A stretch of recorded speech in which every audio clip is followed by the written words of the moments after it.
الحمد للہ رب العالمین والصلاة والسلام علی خاتم النبیین اما بعد فاعوذ باللہ من الشیطان الرجیم بسم اللہ الرحمن الرحیم 6 مردوں کے واقعات۔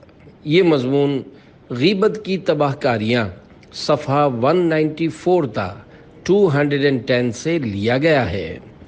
دعائے عطار: یا اللہ کریم، جو کوئی 17 صفحات کا رسالہ 6 مردوں کے واقعات پڑھ یا سن لے، اسے رزق حلال کھانے اور بال بچوں کو بھی حلال کھلانے کی توفیق عطا فرما اور اس پر جہنم کی آگ حرام کر دے، آمین بجاہ النبی الامین صلی اللہ علیہ وآلہ وسلم۔ درود شریف کی فضیلت: اللہ کریم کے محبوب صلی اللہ علیہ وآلہ وسلم کا ارشاد مشک بار ہے، جس نے مجھ پر 100 مرتبہ درود پاک پڑھا، اللہ کریم اس کی دونوں آنکھوں کے درمیان لکھ دیتا ہے کہ یہ نفاق اور جہنم کی آگ سے آزاد ہے اور اسے بروز قیامت شہداء کے ساتھ رکھے گا۔ 6 مردوں کی سنسنی خیز حکایات۔ لوگوں کی عبرت کے لیے فوت شدہ مسلمانوں کی برائی بیان کرنے میں بھی شرعاً حرج نہیں ہے۔ محدثین کرام رحمۃ اللہ علیہم نے مسلمانوں کو گناہوں سے ڈرانے کے لیے کتابوں میں مرے ہوئے کافروں کے علاوہ بد مذہبوں اور مسلمانوں کے عذابوں کے بھی تذکرے فرمائے ہیں۔ چنانچہ اس ضمن میں 6 مردوں کی سنسنی خیز حکایات ملاحظہ فرمائیے۔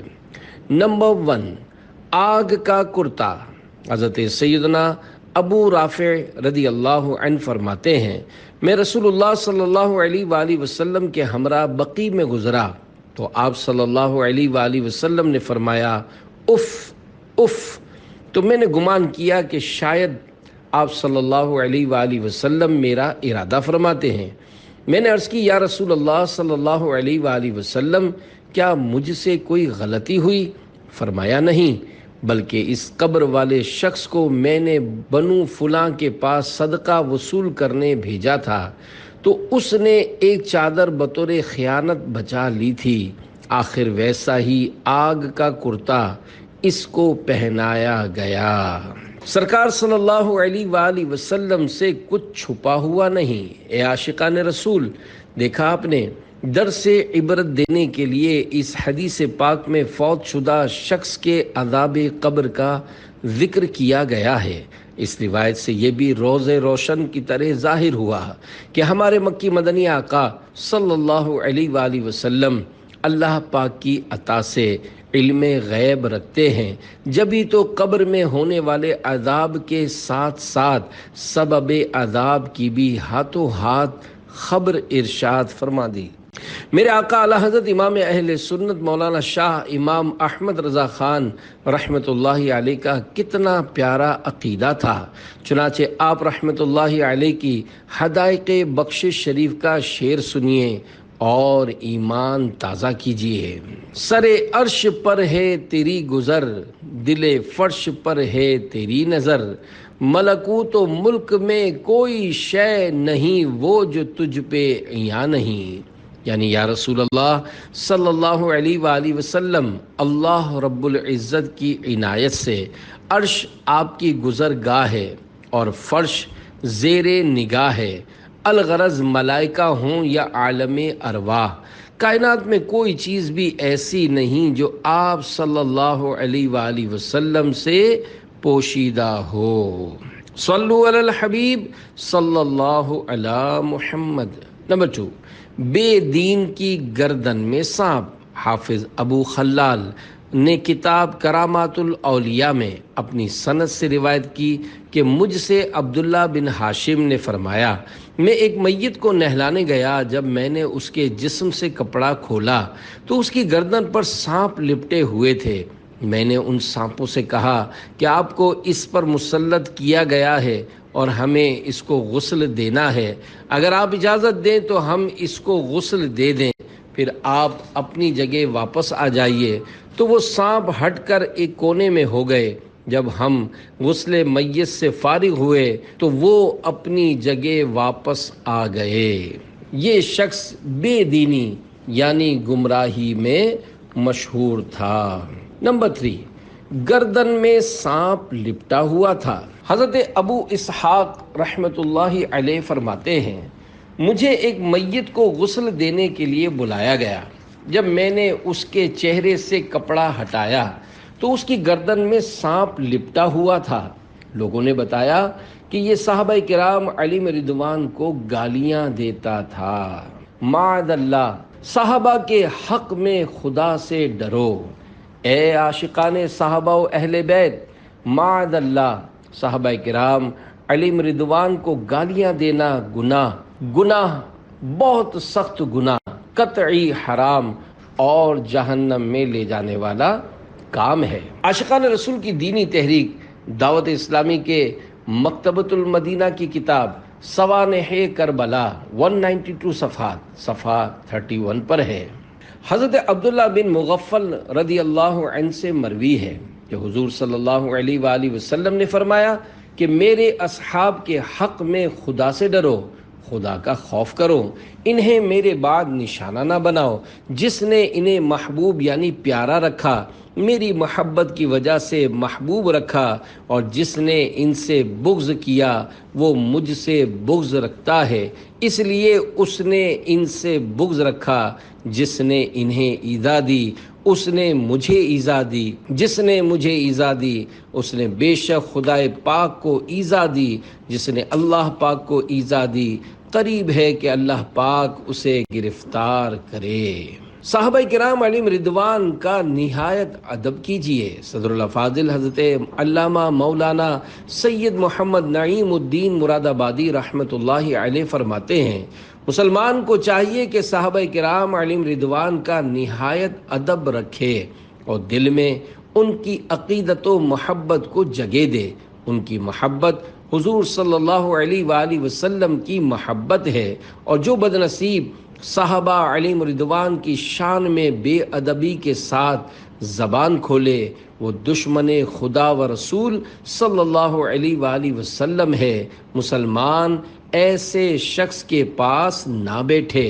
میرے آقا اعلی حضرت رحمت اللہ علیہ فرماتے ہیں، اہل سنت کا ہے بیڑا پار اصحاب حضور، نجم ہیں اور ناؤ ہے عطرت رسول اللہ کی۔ یعنی اہل سنت کا بیڑا پار ہے، کیونکہ صحابہ کرام علیہم رضوان ان کے لیے ستاروں کی مانند، اور اہل بیت اطہار علیہم رضوان کشتی کی طرح ہیں۔ صلو علی الحبیب صلی اللہ علی محمد، توبوا الی اللہ استغفر اللہ، صلو علی الحبیب صلی اللہ علی محمد۔ نمبر 4، قبر میں بھیانک کالا سانپ۔ حضرت عبداللہ ابن عباس رضی اللہ عنہما کی خدمت میں کچھ لوگ حاضر ہوئے اور عرض کی، ہم سفر حج پر نکلے ہوئے ہیں، مقام صفاح پر ہمارے قافلے کا آدمی فوت ہو گیا ہے۔ ہم نے اس کے لیے جب قبر کھودی تو ایک بہت بڑا کالا سانپ بیٹھا نظر آیا جس نے قبر کو بھر رکھا تھا۔ اسے چھوڑ کر دوسری قبر کھودی تو اس میں بھی وہی سانپ نظر آیا۔ آپ رضی اللہ عنہ کی خدمت میں اس گھمبیر مسئلے کے حل کی خاطر حاضر ہوئے ہیں۔ حضرت عبداللہ ابن عباس رضی اللہ عنہما نے فرمایا، یہ اس کی خیانت کی سزا ہے جس کا وہ مرتکب ہوا کرتا تھا۔ اور بیہقی کے الفاظ یہ ہیں، ذاک عملہ الذی کان یعمل، یعنی یہ اس کے عمل کی سزا ہے جو وہ کیا کرتا تھا۔ آپ حضرات اسے ان دونوں میں سے کسی ایک قبر میں دفن کر دیجئے۔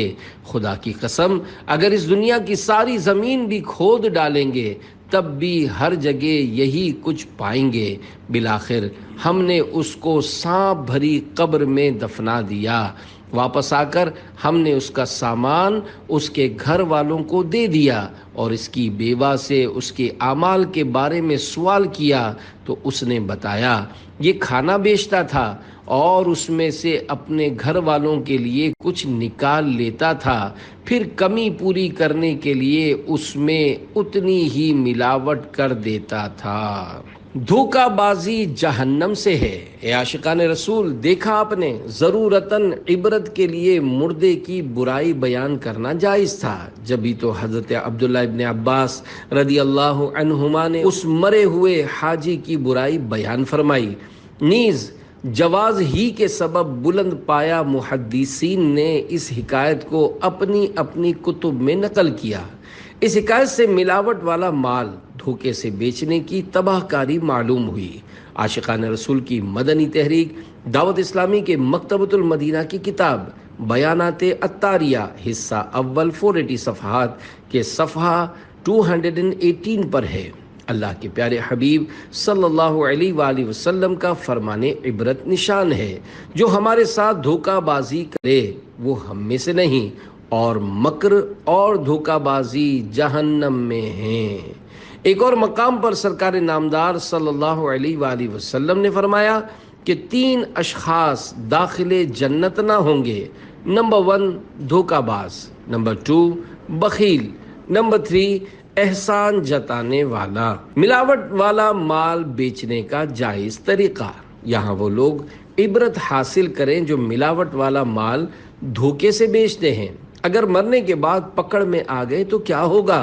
اگر مال ملاوٹ والا ہے اور گاہک کو ملاوٹ وغیرہ کی مقدار بتا دی یا ملاوٹ بالکل نمایاں نظر آ رہی ہے تو ایسا مال بیچنا جائز ہے، جبکہ اس میں سے کچھ چھپایا نہ گیا ہو۔ مثلا ملاوٹ کی مقدار بتائی مگر کم بتائی، جیسا کہ 50% ملاوٹ تھی اور 25% کہا، یا جتنی ملاوٹ اوپر سے نظر آ رہی ہو اس سے زیادہ نیچے ملاوٹ کر رکھی ہو اور وہ ظاہر نہ کرے تو ناجائز ہے۔ اسی طرح دھوکہ دینے کے لیے اوپر عمدہ پھل اور نیچے یا بیچ میں گلے سڑے پھل رکھنے والوں اور یوں ہی دوسری چیزوں میں دھوکہ بازی سے کام لینے والوں کو ان گناہوں سے بچنا چاہیے۔ دھوکہ بازی میں نحوست ہے بڑی، یاد رکھ اس کی سزا ہوگی کڑی۔ صلو علی الحبیب صلی اللہ علی محمد، توبوا الی اللہ، استغفر اللہ، صلو علی الحبیب صلی اللہ علی محمد۔ نمبر 5 پرندے نے قے کی تو اس میں سے انسان نکل پڑا۔ اسما ابا دانی کہتے ہیں، میں کسی جنگل میں گھوم رہا تھا کہ میں نے ایک گرجا دیکھا۔ گرجا میں ایک راہب کی خانقاہ تھی۔ اس کے اندر موجود راہب سے میں نے کہا کہ تم نے اس ویران مقام پر جو سب سے عجیب و غریب چیز دیکھی ہو وہ مجھے بتاؤ۔ تو اس نے بتایا، میں نے ایک روز یہاں شتر مرغ جیسا ایک دیو ہیکل سفید پرندہ دیکھا۔ اس نے اس پتھر پر بیٹھ کر قے کی۔ اس میں سے ایک انسانی سر نکل پڑا۔ وہ برابر قے کرتا رہا اور انسانی اعضاء نکلتے رہے اور بجلی کی سی سرعت یعنی پھرتی کے ساتھ ایک دوسرے سے جڑتے رہے، یہاں تک کہ وہ مکمل آدمی بن گیا۔ اس آدمی نے جو ہی اٹھنے کی کوشش کی، اس دیو ہیکل پرندے نے اس کے ٹھونگ ماری اور اس کو ٹکڑے ٹکڑے کر دیا، پھر نگل گیا۔ کئی روز تک میں یہ خوفناک منظر دیکھتا رہا۔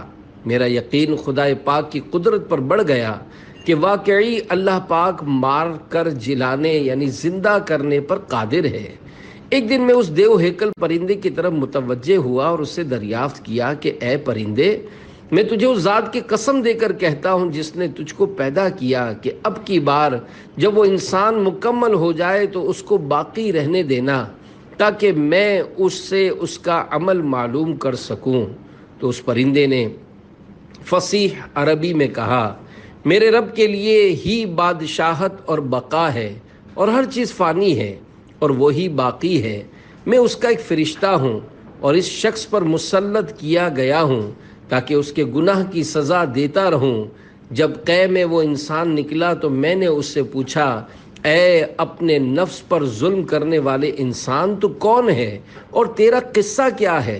اس نے جواب دیا، میں حضرت مولا کائنات علی المرتضیٰ شیر خدا کرم اللہ تعالی وجہہ الکریم کا قاتل عبد الرحمن ابن ملجم ہوں۔ جب میں مر چکا تو اللہ پاک کے سامنے میری روح حاضر ہوئی، اس نے میرا نامہ اعمال مجھ کو دیا جس میں میری پیدائش سے لے کر حضرت علی رضی اللہ عنہ کو شہید کرنے تک کی ہر نیکی اور بدی لکھی ہوئی تھی۔ پھر اللہ پاک نے اس فرشتے کو حکم دیا کہ وہ قیامت تک مجھے عذاب دے۔ یہ کہہ کر وہ چپ ہو گیا اور دیو ہیکل پرندے نے اس پر ٹھونگے ماری اور اس کو نگل گیا اور چلا گیا۔ ابن ملجم نے مولا علی رضی اللہ عنہ کو کیوں شہید کیا؟ اے عاشقان صحابہ و اہل بیت، دیکھا آپ نے مولا علی شیر خدا رضی اللہ عنہ کے قاتل کا جو کہ خارجی بد دین و گمراہ تھا کیسا دردناک انجام ہوا۔ وہ بد نصیب کیوں اتنا بڑا گناہ کرنے کے لیے آمادہ ہوا؟ اس سلسلے میں حضرت علامہ جلال الدین سیوطی شافعی رحمۃ اللہ علیہ نے مستدرک کے حوالے سے لکھا ہے کہ ابن ملجم ایک قطام نامی خارجیہ عورت کے عشق مجازی میں گرفتار ہو گیا تھا۔ اس نے شادی کے لیے مہر میں 3000 درہم اور حضرت مولا علی رضی اللہ عنہ کے قتل کا مطالبہ رکھا تھا۔ افسوس، عشق مجازی میں ابن ملجم اندھا ہو گیا اور اس نے حضرت مولا کائنات مولا علی شیر خدا رضی اللہ عنہ جیسی عظیم ہستی کو شہید کر دیا۔ اس نابکار کو وہ عورت تو خاک ملنی تھی، ہاتھوں ہاتھ یہ سزا ملی کہ لوگوں نے دیکھتے ہی دیکھتے اسے پکڑ لیا۔ بالآخر اس کے بدن کے ٹکڑے ٹکڑے کر کے ٹوکرے میں ڈال کر آگ لگا دی گئی اور وہ جل کر خاکستر ہو گیا، اور مرنے کے بعد تا قیامت جاری رہنے والے اس کے لرزہ خیز عذاب کا ابھی آپ نے تذکرہ سنا۔ وہ بدبخت نہ ادھر کا رہا نہ ادھر کا رہا۔ حضرت سیدنا ابو دردہ رضی اللہ عنہ نے بالکل سچ فرمایا ہے کہ شہوت کی گھڑی بھر کے لیے پیروی طویل غم کا باعث بنتی ہے۔ صحابی کا قول یہیں تک ہے۔ قابیل بھی تو شہوت ہی کی وجہ سے حضرت سیدنا حابیل رحمت اللہ علیہ کو شہید کر کے برباد ہوا، اور برباد بھی کیسا ہوا کہ صرف سن کر ہی جھرجھری آ جائے۔ تو اس کی بھی حکایت ملاحظہ فرمائیے اور شہوت کی آفت سے رب العزت کی پناہ مانگیے۔ نمبر 6، حوض پر الٹا لٹکا ہوا آدمی۔ عبداللہ کہتے ہیں، ہم چند افراد سمندری سفر پر روانہ ہوئے۔ اتفاقاً چند روز تک اندھیرا چھایا رہا۔ جب روشنی ہوئی تو ایک بستی آ گئی۔ عبداللہ کہتے ہیں کہ میں پینے کے لیے پانی کی تلاش میں روانہ ہوا تو بستی کے دروازے بند تھے۔ میں نے بہت آوازیں دیں، کوئی جواب نہ آیا۔ اسی اثنا میں 2 شاہ سوار یعنی 2 گھوڑے سوار نمودار ہوئے۔ انہوں نے کہا، اے عبداللہ، اس گلی میں داخل ہو جاؤ تو تمہیں پانی کا ایک حوض ملے گا، اس میں سے پانی لے لینا اور وہاں کے منظر کو دیکھ کر خوفزدہ نہ ہونا۔ میں نے ان سے ان بند دروازوں کے بارے میں دریافت کیا جن میں ہوائیں چل رہی تھیں۔ انہوں نے بتایا، یہ وہ گھر ہیں جن میں مردوں کی روحیں رہتی ہیں۔ پھر میں حوض پر پہنچا تو میں نے دیکھا کہ ایک شخص پانی پر الٹا لٹکا ہوا ہے۔ وہ اپنے ہاتھ سے پانی لینا چاہتا ہے لیکن ناکام ہو جاتا ہے۔ مجھے دیکھ کر پکارنے لگا، اے عبداللہ، مجھے پانی پلاؤ۔ میں نے برتن لے کر ڈبویا تاکہ اسے پانی پلا سکوں، لیکن کسی نے میرا ہاتھ پکڑ لیا۔ میں نے اس لٹکے ہوئے آدمی سے کہا، اے بندہ خدا، تو نے دیکھ لیا کہ میں نے اپنی طرف سے کوشش کی کہ تجھے پانی پلاؤں، لیکن میرا ہاتھ پکڑا گیا۔ تو مجھے اپنا واقعہ بتا۔ اس نے کہا، میں حضرت آدم علیہ السلام کا لڑکا قابیل ہوں جس نے دنیا میں سب سے پہلا قتل کیا۔ قابیل کے سیاہ کارنامے۔ اے عاشقان رسول، قابیل شروع میں مسلمان تھا، بعد میں مرتد ہو گیا تھا۔ اسی نے دنیا کا سب سے پہلا قتل کیا۔ اسے دنیا میں یہ سزائیں ملی کہ قتل کرتے ہی اس کا گورا رنگ سیاہی میں تبدیل ہو گیا، دل ایک دم سخت ہو گیا اپنی بہن اقلیمہ کو عدن کی طرف لے کر بھاگ گیا، حرام اولاد ہوئی، جب بڈھا ہو گیا تو اس کی اولاد اس کو پتھر مارتی تھی، یہاں تک اپنی اولاد کے پتھر ہی سے ہلاک ہو گیا۔ ہلاکت کے بعد ملنے والی سزا کا لرزہ خیز واقعہ آپ سن چکے۔ مفسر شہیر حکیم الامت حضرت مفتی احمد یار خان رحمۃ اللہ علیہ قابیل کے سیاہ کارنامے بیان کرتے ہوئے ارشاد فرماتے ہیں، حضرت آدم علیہ السلام کا حکم نہ ماننا، ناجائز نکاح کا ارادہ کرنا، حابیل کے قتل کا ارادہ کرنا، حابیل کے قتل کے بعد مرتد ہو جانا، گانا بجانا، باجے تاشے ایجاد کرنا۔ مزید فرماتے ہیں، مرتد و بے دین کو نبی زادہ ہونا بالکل ہی بیکار ہے، پیغمبر زادگی صرف ایمان کے ساتھ مفید ہے۔ دیکھو، قابیل نبی زادہ تھا مگر ہلاک ہو گیا۔ تیری رحمتوں ہی سے ایمان ملا ہے، نہ ہو اب یہ مجھ سے جدا یا الہی۔ مسلمان ہے عطار تیری عطا سے، ہو ایمان پر خاتمہ یا الہی۔ درس میں شرکت میری اصلاح کا سبب بن گئی، ایمان کی حفاظت کا جذبہ پانے، غیبت کرنے سننے کی خصلت مٹانے، نمازوں اور سنتوں کی عادت بنانے کے لیے دعوت اسلامی کے مدنی ماحول سے ہر دم وابستہ رہیے۔ سنتوں کی تربیت کے مدنی قافلوں میں عاشقان رسول کے ساتھ سنتوں بھرا سفر کیجیے، اور کامیاب زندگی گزارنے اور آخرت سنوارنے کے لیے نیک اعمال کے مطابق عمل کر کے روزانہ جائزہ کے ذریعے رسالہ پر کیجیے، اور ہر مدنی ماہ کی پہلی تاریخ اپنے یہاں کے ذمہ دار کو جمع کروانے کا معمول بنا لیجئے۔ فیضان سنت کے درس، انفرادی کوشش، ماہ رمضان مبارک میں عاشقان رسول کے ساتھ اعتکاف کی بھی بڑی برکتیں ہیں۔ آئیے اس ضمن میں ایک مدنی بہار آپ کے گوش گزار کروں۔ بھمبر کشمیر کے ایک اسلامی بھائی فرسٹ ایئر میں پڑھتے تھے۔ کالج کا آزادانہ ماحول تھا، فلمیں ڈرامے دیکھنے اور گانے باجے سننے کا شوق جنون یعنی پاگل پن کی حد تک تھا، حتیٰ کہ اس گاڑی میں سفر نہیں کرتے تھے جس میں گانے یا فلم نہ ہوتی۔ ان کی کالونی میں دعوت اسلامی کے ایک اسلامی بھائی تشریف لائے، انہوں نے فیضان سنت سے درس دیا اور ایک دعا یاد کروائی، اس سے وہ بہت زیادہ متاثر ہوئے۔ اس کے بعد سے درس فیضان سنت سننا شروع کر دیا۔ ان کے دینی ماحول سے باقاعدہ وابستگی کی ایک بہت بڑی وجہ ان کے علاقے کے ایک مبلغ کا حسن اخلاق، اعلیٰ کردار، جذبہ حسن عمل اور محبت بھرے انداز میں انفرادی کوشش کرنا ہے۔ الحمدللہ انہوں نے ماہ رمضان مبارک میں عاشقان رسول کے ساتھ 10 دن کے اعتکاف کی بھی سعادت حاصل کی۔ اس کا ان پر بڑا گہرا اثر ہوا اور وہ گناہوں سے تائب ہو گئے۔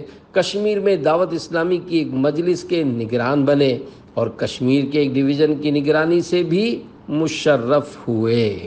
پیارے پیارے اسلامی بھائیوں، دیکھا آپ نے، درس فیضان سنت کی برکت سے دینی ماحول کی طرف رغبت ملی۔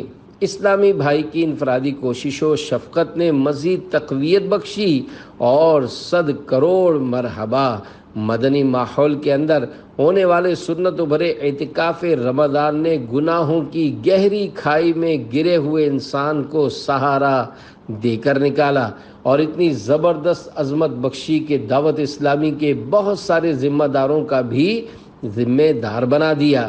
کاش تمام اسلامی بھائی اور اسلامی بہنیں بشمول سب کے سب چھوٹے بڑے ذمہ داران روزانہ 2 درس فیضان سنت دینے یا سننے کی ترکیب فرما لیا کریں۔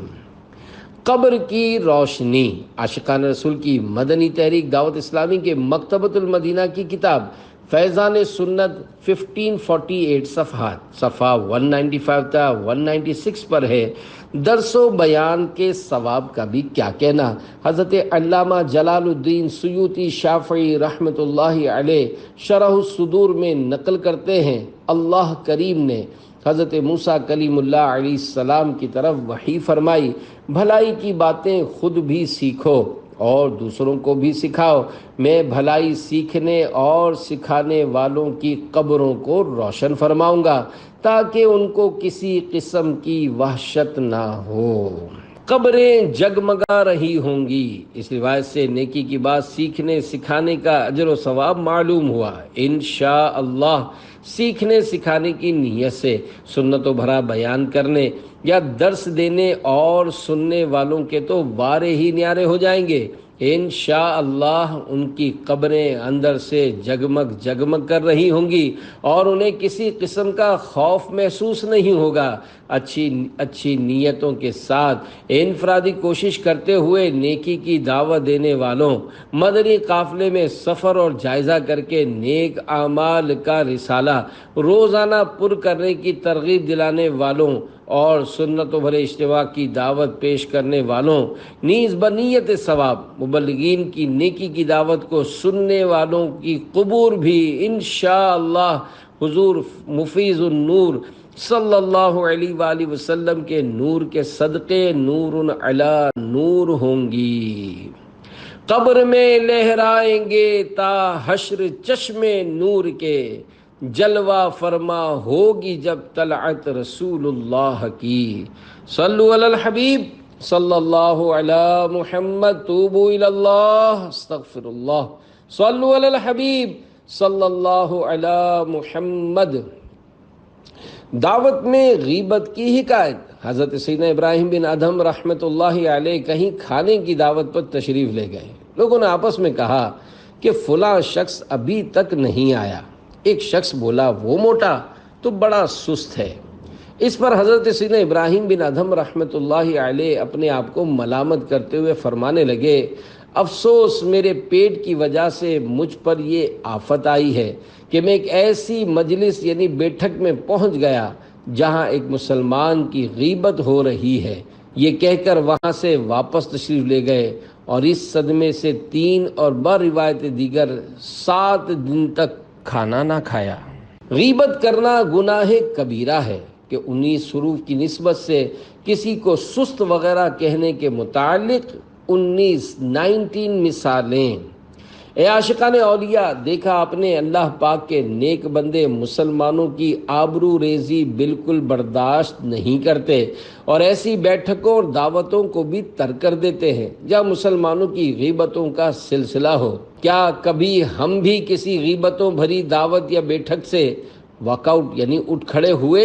ہاں، وہاں سے اٹھ کر چل دینے سے پہلے اپنی بات کا وزن دیکھنا ہوگا۔ یعنی اگر یہ ظن غالب ہو کہ سمجھانے سے غیبت کرنے والے توبہ کر لیں گے، تب تو انہیں غیبت سے باز رکھنا آپ پر واجب ہو جائے گا، اور اگر ایسی صورت نہیں تو جس طرح ممکن ہو غیبت سننے سے بچیے، اور اگر فتنہ و فساد کا خوف نہ ہو تو وہاں سے اٹھ کر چل دیجئے۔ چونکہ غیبت کی جائز صورتیں بھی موجود ہیں، لہذا سمجھانے اور اٹھ کر جانے والے کے پاس اتنا علم ہونا ضروری ہے جس سے وہ یہ طے کر سکے کہ واقعی گناہوں بھری غیبت ہو رہی ہے۔ اس حکایت سے معلوم ہوا کہ پیٹھ پیچھے کسی کو موٹا اور سست کہنا بھی غیبت میں داخل ہے۔ موٹا اور سست دونوں الگ الگ الفاظ ہیں، یعنی اگر کسی بھاری بھرکم آدمی کو پیچھے سے بلا اجازت شرعی موٹا کہا تب بھی غیبت ہے، اسی طرح بلا اجازت شرعی پیچھے سے کسی کو سست، کاہل، ناکارہ، ڈھیلا، کامچور، نکما، نکھٹو، گوار، جاہل، ان پڑھ، کم عقل، احمق، بے وقوف، نادان، پگلا، باولا، پاگل، دیر سے سمجھنے والا، موٹی عقل والا وغیرہ کہنا بھی غیبت ہے۔ میرے سر یہ عصیاں کا بار آہ مولا، بڑھا جاتا ہے دم بدم یا الہی۔ زمیں بوجھ سے میرے پھٹتی نہیں ہے، یہ تیرا ہی تو ہے کرم یا الہی۔ صلو علی الحبیب صلی اللہ علی محمد، توبوا الی اللہ استغفر اللہ، صلو علی الحبیب صلی اللہ علی محمد۔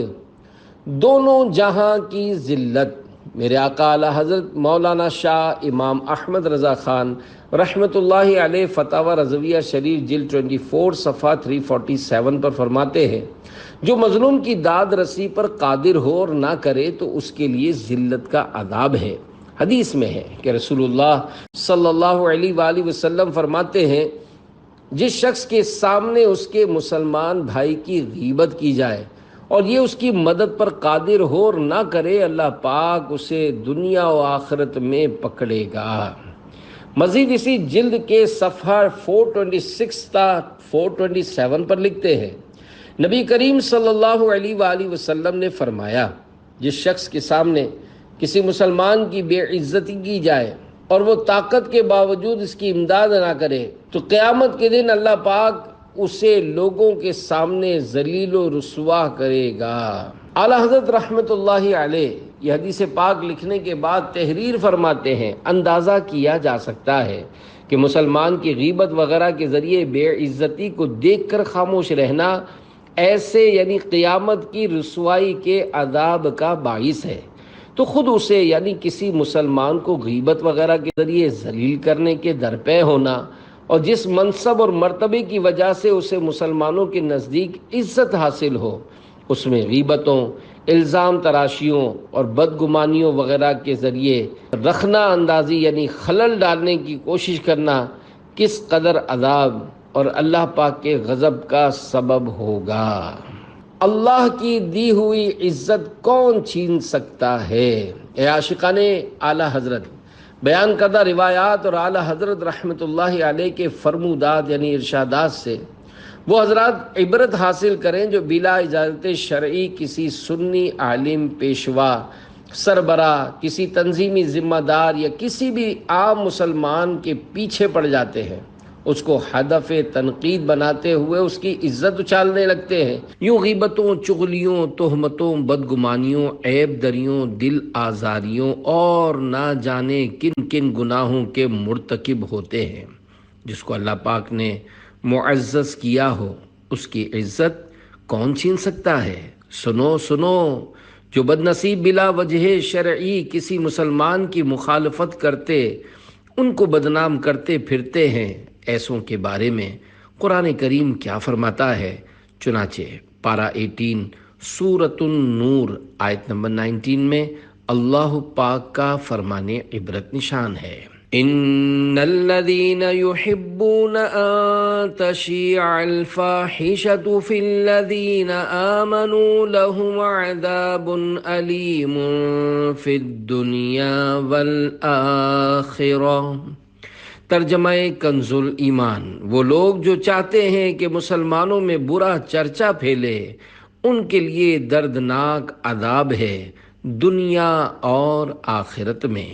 مجھے غیبتوں سے تو محفوظ فرما، پے سرورے دو جہاں یا الہی، جو شاہ مدینہ کی نعتیں سنائے، عطا کر دے ایسی زباں یا الہی۔ صلو علی الحبیب صلی اللہ علی محمد، توبو الی اللہ استغفر اللہ، صلو علی الحبیب صلی اللہ علی محمد۔ آقا صلی اللہ علیہ وآلہ وسلم نے خواب میں فرمایا، غیبت کرنے سننے کی عادت نکالنے، نمازوں اور سنتوں پر عمل کی عادت ڈالنے کے لیے دعوت اسلامی کے دینی ماحول سے ہر دم وابستہ رہی ہے۔ سنتوں کی تربیت کے لیے مدنی قافلوں میں عاشقان رسول کے ساتھ سنتوں بھرا سفر کیجیے اور کامیاب زندگی گزارنے اور آخرت سنوارنے کے نیک اعمال کے مطابق عمل کر کے روزانہ جائزے کے ذریعے رسالہ پر کیجیے اور ہر ماہ کی پہلی تاریخ کو اپنے ذمہ دار کو جمع کروانے کا معمول بنا لیجیے۔ آئیے مسجد بھرو اجتماع کی ایک انوکھی مدنی بہار سنتے ہیں۔ چنانچہ الحمدللہ 10 ستمبر 2004 بروز جمعۃ المبارک تحصیل ٹھری میروا سے متصل گوٹ حاجی الیاس خاص خیلی پاکستان کی جیلانی مسجد میں بعد نماز عشاء مسجد بھرو اجتماع ہوا۔ مبلغ دعوت اسلامی نے سنت و بھرا بیان فرمایا اور عاشقان رسول کی دینی تحریک دعوت اسلامی کے بین الاقوامی اجتماع ستمبر 2004 میں شرکت اور ہاتھوں ہاتھ مدنی قافلے میں سفر کی بھرپور ترغیب دلائی۔ الحمدللہ 7 اسلامی بھائی 12 دن کے مدنی قافلے کے لیے ہاتھوں ہاتھ تیار ہو گئے۔ اسی رات اسی گاؤں کے خوش نصیب اسلامی بھائی جو کہ درود شریف پڑھتے پڑھتے سوئے تھے، ان کو سرکار رسالت مآب صلی اللہ علیہ وآلہ وسلم کی خواب میں زیارت ہوئی۔ مدینے والے مصطفیٰ صلی اللہ علیہ وآلہ وسلم نے سلام ارشاد فرمانے کے بعد خود ہی اپنا تعارف بھی کروایا کہ میں محمد صلی اللہ علیہ وآلہ وسلم ہوں، اور جو کچھ ارشاد فرمایا اس میں یہ بھی تھا، تمہارے گاؤں پر خصوصی کرم ہو گیا ہے۔ مزید ارشاد فرمایا، جو چہرے پر داڑھی سجائے اس کی مجھ سے محبت ہے، اور جو داڑھی مڈائے اس کی مجھ سے محبت نہیں، اور تو روز تہجد کی نیت کرتا ہے مگر سستی کر جاتا ہے، اٹھ اور تہجد ادا کر۔ جب بھرے مجمع میں اس اسلامی بھائی نے قسم کھا کر اپنا خواب سنایا تو سن کر کئی اسلامی بھائیوں نے چہرے پر داڑھی سجانے اور مدنی قافلے میں سفر پر جانے کی نیتیں کیں۔ گوٹھ میں، گاؤں میں، دھوپ میں، چھاؤں میں، سب سے کہتے رہیں قافلے میں چلو، جنگلوں کوہ میں، کوہ کی کھو میں، دین کے ڈنکے بجیں قافلے میں چلو۔ صلو علی الحبیب صلی اللہ علی محمد۔ مسجد بھرو اجتماع مرحبا، اے عاشقان رسول سبحان اللہ۔ مسجد بھرو اجتماع کی برکتوں کی بھی کیا بات ہے۔ بعض اوقات سیاسی طور پر جیل بھرو تحریک چلائی جاتی ہے۔ دعوت اسلامی چونکہ سنتوں بھری عاشقان رسول کی دینی تحریک ہے، یہ مسجد بھرو کے عزائم رکھتی ہے، یہ مسجد بھرو کے عزائم رکھتی ہے اور چاہتی ہے کہ بس کسی طرح بھی امت کا بچہ بچہ نمازی بن جائے۔ اس مدنی بہار کا اہم حصہ خواب میں محبوب رب العزت صلی اللہ علیہ وآلہ وسلم کی زیارت اور یہ پیغام رسالت ہے، جو چہرے پر داڑھی سجائے اس کی مجھ سے محبت ہے، اور جو داڑھی مڈائے اس کی مجھ سے محبت نہیں۔ خواب کی اس بات کی تائید اس حدیث پاک سے ہوتی ہے جس میں یہ فرمان مصطفیٰ صلی اللہ علیہ وآلہ وسلم ہے، جو میری سنت اختیار کرے وہ میرا، اور جو میری سنت سے منہ پھیر لے وہ میرا نہیں۔ داڑھی کے متعلق ایک عبرت ناک خواب میں سگے مدینہ عفیہ عن دعوت اسلامی کے مدنی قافلے کے ہمراہ مختلف شہروں کا سفر کرتا ہوا ہند کے صوبہ گجرات کے ایک ساحلی شہر ویراول حاضر ہوا۔ وہاں ایک کلین شیو نوجوان سے ملاقات ہوئی جس نے مجھ سے کچھ اس طرح خواب بیان کیا۔ میں نے دیکھا سرکار مدینہ صلی اللہ علیہ وآلہ وسلم کسی کے زانوں پر سر انور رکھ کر لیٹے ہوئے ہیں۔ قریب ہی دعوت اسلامی کا ایک مبلغ حاضر ہے۔ سرکار مدینہ صلی اللہ علیہ وآلہ وسلم اس مبلغ دعوت اسلامی سے فرمانے لگے، الفاظ یاد نہیں، مضمون کچھ اس طرح تھا، میرے امتی داڑھی منڈواتے ہیں، اس سے میرے سینے میں درد ہوتا ہے۔ یہ سن کر اس مبلغ نے مجھ کلین شیو کے چہرے پر اپنے دونوں ہاتھ پھیر دیے اور میری آنکھ کھل گئی۔ غالباً وہ خواب تازہ ترین تھا۔ اس نوجوان نے میرے سامنے داڑھی بڑھانے کے عزم کا اظہار کیا۔ آقا صلی اللہ علیہ وآلہ وسلم کی محبت کی نشانی سجا لیجئے۔ پیارے پیارے اسلامی بھائیوں، جس نے ابھی تک داڑھی نہیں رکھی اس کو چاہیے کہ اپنے پیارے پیارے مدنی محبوب صلی اللہ علیہ وآلہ وسلم کی محبت کی نشانی داڑھی شریف اپنے چہرے پر سجا لے۔ اب تک مڈائی یا ٹھوڑی کے نیچے ایک مٹھی سے گھٹائی، اس سے توبہ بھی کر لے۔ شیطان لاکھ روکے۔ داڑھی کے متعلق دعوت اسلامی کے اشاعتی ادارے مکتبۃ المدینہ کا دل ہلا دینے والا رسالہ کالے بچھو صفحات 25 کا مطالعہ کیجیے۔